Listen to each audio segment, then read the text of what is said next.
Compagnon du devoir, Lucas Blanc a travaillé sur les plus belles toitures de France.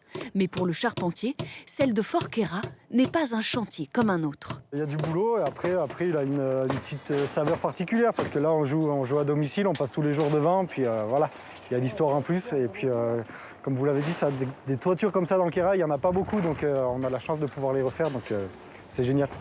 Charpentiers, mais aussi maçons, couvreurs, électriciens, tous viennent du département. Ils sont plus d'une trentaine de professionnels engagés.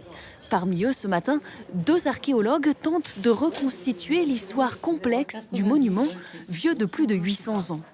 Ce qu'on voit, c'est pas le XIIIe siècle. Le XIIIe siècle, il est un peu caché parce que le château a été refait plusieurs fois. Il a été agrandi, il a été modifié, on a détruit, on a reconstruit. Les propriétaires investissent plus de 2 millions d'euros pour cette phase de travaux. Moi, j'aimerais bien y habiter 11 novembre, au pavillon du gouverneur. La châtelaine au château, le gouverneur au pavillon du gouverneur.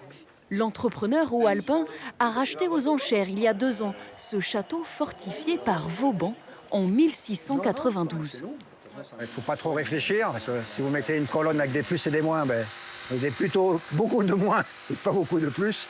Mais voilà, le but, c'est une fin de vie, on est passionné, on a envie de faire le mieux possible.